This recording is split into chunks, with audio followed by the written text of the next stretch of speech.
اس طرح حضرت مریم رضی اللہ تعالی عنہ کو 40 دن تک وحی قیام کرنے کا حکم ملا، اور ان سے کہہ دیا گیا کہ اگر تمہیں کوئی بھی انسان نظر آئے تو اشارے سے کہہ دینا کہ میں نے روزہ رکھا ہوا ہے اور میں آج کسی شخص سے بات نہیں کر سکتی۔ 40 دن کے بعد جب حضرت مریم رضی اللہ تعالی عنہ اپنے بیٹے کو لے کر اپنے گھر تشریف لائیں تو بستی والوں نے دیکھا کہ آپ کی گود میں ایک بچہ ہے۔ اس بچے کو دیکھتے ہی بستی والوں نے شور مچانا شروع کر دیا اور آپ پر طرح طرح کی تہمتیں لگانے لگے، اور حضرت مریم رضی اللہ تعالی عنہ کو کہنے لگے کہ تو نے یوسف سے زنا کیا ہے، نہ تو تیرا باپ ایسا تھا اور نہ ہی تیری ماں ایسی تھی۔ اسی دوران تمام بستی والے حضرت مریم رضی اللہ تعالی عنہ کے قریب جمع ہو گئے اور آپ پر طرح طرح کی تہمتیں لگانے لگے اور آپ کو اذیتیں دینے لگے، اور آپ کے خاندان والے کہنے لگے کہ مریم رضی اللہ تعالی عنہ اور ان کے مگیتر یوسف کو زنا کے جرم میں سزا ملنی چاہیے۔ ان بستی والوں کی باتوں کو سن کر حضرت مریم رضی اللہ تعالی عنہ نے بستی والوں سے کہا کہ میں نے کوئی زنا نہیں کیا اور نہ ہی میں نے کوئی بدکاری کی ہے۔ اس وقت بستی والوں نے حضرت مریم رضی اللہ تعالی عنہ سے کہا کہ تمہارے پاس کون سا ثبوت ہے اور کون تمہاری پاکیزگی کی گواہی دے گا؟ اس وقت حضرت مریم رضی اللہ تعالی عنہ نے بچے کی طرف اشارہ کیا جو کہ اس وقت دودھ پی رہا تھا، تو اس وقت اللہ تبارک و تعالیٰ کے حکم سے وہ بچہ بول اٹھا کہ میں اللہ تبارک و تعالیٰ کا بندہ ہوں اور اللہ تبارک و تعالیٰ مجھے نبوت اور کتاب عطا فرمائے گا۔ اس کے بعد اس بچے نے فرمایا کہ اللہ تبارک و تعالیٰ نے مجھے نماز اور زکوٰۃ کا پابند بنایا ہے، اور جب تک میں زندہ ہوں مجھے اپنی والدہ کا حق ادا کرنے والا بنایا ہے، اور مجھ کو سرکش اور بدبخت نہیں بنایا،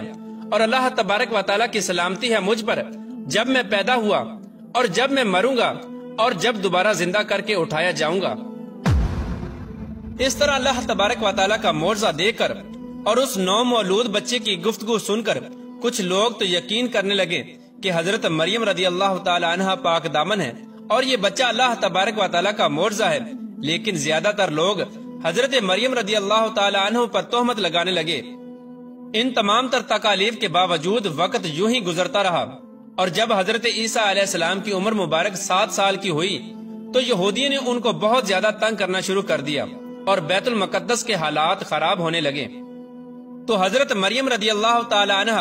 اپنے بیٹے حضرت عیسیٰ علیہ السلام کو لے کر مصر کی طرف ہجرت کر گئی۔ آپ نے اپنی زندگی کے 13 سال مصر ہی میں گزارے۔ اس کے بعد پھر اللہ تبارک و تعالیٰ کے حکم سے آپ دوبارہ فلسطین میں تشریف لے آئیں۔ پھر اللہ پاک نے 30 سال کی عمر میں حضرت عیسیٰ علیہ السلام کو انجیل عطا فرمائی۔ اللہ پاک نے حضرت عیسیٰ علیہ السلام کو بے شمار معجزات سے نوازا تھا، جن میں قابل ذکر معجزات یہ ہیں کہ حضرت عیسیٰ علیہ السلام بغیر والد کے پیدا ہوئے اور ماں کی گود میں ہی گفتگو کرنا شروع کر دیا، اور حضرت عیسیٰ علیہ السلام مٹی کا پرندہ بنا کر جب اس پر پھونک مارتے تو وہ اڑنے لگتا، اور حضرت عیسیٰ علیہ السلام پیدائشی نبینے کی آنکھوں پر ہاتھ پھیرتے تو اس کی نظر درست ہو جاتی، اور کوڑ اور جزام کے مریضوں کو ہاتھ لگاتے تو وہ بالکل تندرست ہو جاتے، اور جو کچھ بھی لوگ کھاتے یا پیتے یا اپنے گھروں میں چھوڑ کر آتے ان سب کا آپ کو علم ہوتا، اور آپ سب کچھ تفصیل کے ساتھ ان لوگوں کو بتا دیتے۔ ان سب معجزات کے باوجود بھی بنی اسرائیل کی قوم آپ پر ایمان نہ لائی اور آپ کو جھٹلاتے رہے، اور اسی طرح آپ پر تہمت لگاتے رہے، اور چند لوگ ہی ایسے تھے جن کی تعداد 12 بتائی جاتی ہے۔ یہی لوگ حضرت عیسیٰ علیہ السلام پر ایمان لائے، جن کو قرآن پاک میں حواریون کے لقب سے پکارا گیا ہے، جس طرح کہ اللہ تبارک و تعالیٰ قرآن پاک میں ارشاد فرماتا ہے، جب حضرت عیسیٰ علیہ السلام نے ان کے کفر کو محسوس کر لیا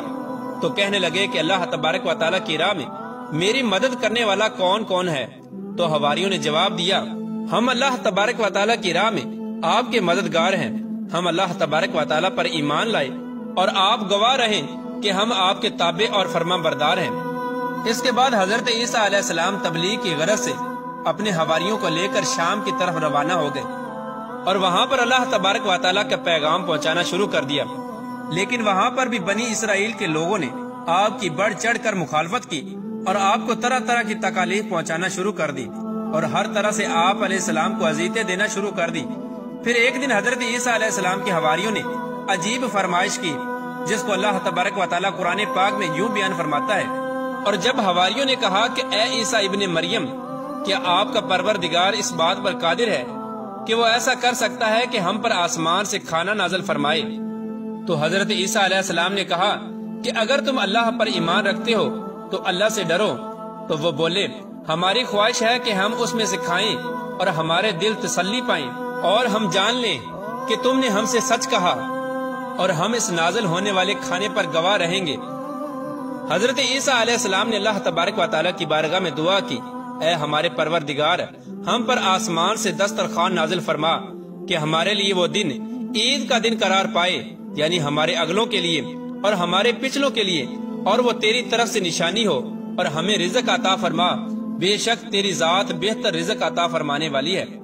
تو اللہ تبارک و تعالیٰ نے فرمایا کہ میں تم پر ضرور کھانا نازل فرماؤں گا، لیکن جو اس کے بعد تم میں سے کفر کرے گا اسے ایسا دردناک عذاب ملے گا کہ اہل عالم میں سے کسی کو ایسا عذاب نہ ملا ہوگا۔ حضرت عمار بن یاسر رضی اللہ تعالی عنہ سے روایت ہے کہ حضور کریم رؤوف الرحیم صلی اللہ تعالی علیہ وآلہ وسلم نے ارشاد فرمایا، آسمان سے دسترخوان اترا جس میں روٹی اور گوشت تھا، ان کو حکم ملا کہ خیانت نہ کرنا اور ذخیرہ نہ کرنا اور نہ ہی کل کے لیے جمع کر کے رکھنا، لیکن ان لوگوں نے خیانت کی اور اس کھانے کو ذخیرہ کیا اور کل کے لیے جمع کر کے رکھ لیا، تو اللہ تبارک و تعالیٰ نے ان کی اس نافرمانی پر ان پر دردناک عذاب نازل فرمایا اور ان لوگوں کو بندروں اور سوروں میں تبدیل کر دیا۔ اس طرح حضرت عیسیٰ علیہ السلام کی قوم کے وہ نافرمان لوگ اللہ تبارک و تعالیٰ کے عذاب کے اندر مبتلا ہوئے اور وہ بندر اور سور بنا دیے گئے۔ جب حضرت عیسیٰ علیہ السلام کی عمر مبارک 33 سال کی ہو گئی تو اس وقت تمام یہودی حضرت عیسیٰ علیہ السلام کے خلاف ہو گئے اور آپ کو سولی پر چڑھانے کا فیصلہ کر لیا۔ حضرت عیسیٰ علیہ السلام کے زمانے میں شام کا علاقہ رومیوں کی زیر نگرانی تھا، یہاں ان کی طرف سے جو حکمران مقرر تھا وہ بھی کافر تھا۔ اس طرح یہودیوں نے اس حکمران کو بھی حضرت عیسیٰ علیہ السلام کے خلاف کر دیا اور ان کو سولی پر چڑھانے کا حکم دیا۔ چنانچہ اس طرح اس بدبخت حکمران نے یہودیوں کی بات مانتے ہوئے حضرت عیسیٰ علیہ السلام کو سولی دینے کا فیصلہ کر لیا، لیکن اللہ تبارک و تعالیٰ نے حضرت عیسیٰ علیہ السلام کو باحفاظت آسمانوں پر اٹھا لیا، جس طرح کہ اللہ تبارک و تعالیٰ قرآن پاک میں ارشاد فرماتا ہے، اور انہوں نے کہا کہ ہم نے عیسیٰ علیہ السلام کو سولی پر چڑھا دیا، جو اللہ تبارک و تعالیٰ کے پیغمبر تھے، حالانکہ انہوں نے حضرت عیسیٰ علیہ السلام کو نہ قتل کیا اور نہ ہی سولی پر چڑھایا، بلکہ ان کے لیے عیسیٰ علیہ السلام کا مشابہ بنا دیا گیا، اور جو لوگ ان کے بارے میں اختلاف کرتے ہیں وہ گمان میں پڑے ہوئے ہیں اور شک کے علاوہ ان کے پاس کوئی علم نہیں، بلکہ اللہ تبارک و تعالیٰ نے ان کو اپنی طرف اٹھا لیا اور اللہ تبارک و تعالیٰ غالب حکمت والا ہے۔ حضرت عیسیٰ علیہ السلام قرب قیامت میں حضور پاک صلی اللہ تعالی علیہ وآلہ وسلم کی امتی بن کر زمین پر نازل ہوں گے۔ حضرت عیسیٰ علیہ السلام ہی وہ نبی ہیں جن کا ذکر قرآن پاک میں سب سے زیادہ بار آیا ہے، اور آپ ہی بنی اسرائیل کے آخری نبی تھے، اور حضرت عیسیٰ علیہ السلام نے ہی بنی اسرائیل والوں کو نبی آخر الزمان حضرت محمد مصطفیٰ صلی اللہ تعالی علیہ وآلہ وسلم کی بشارت دی تھی، جس کو قرآن پاک میں اللہ تبارک و تعالیٰ اس طرح بیان فرماتا ہے، اور جب حضرت عیسیٰ ابن مریم نے کہا کہ اے بنی اسرائیل والوں، میں تمہارے پاس اللہ کا بھیجا ہوا آیا ہوں اور ایک پیغمبر کی جو میرے بعد آئیں گے جن کا نام احمد ہوگا بشارت سناتا ہوں۔ اس طرح حضرت عیسیٰ علیہ السلام کے آسمان پر اٹھائے جانے کے 600 سال بعد تک کوئی بھی نبی نہ آیا، اور پھر حضرت محمد مصطفیٰ صلی اللہ تعالی علیہ وآلہ وسلم اس دنیا کے اندر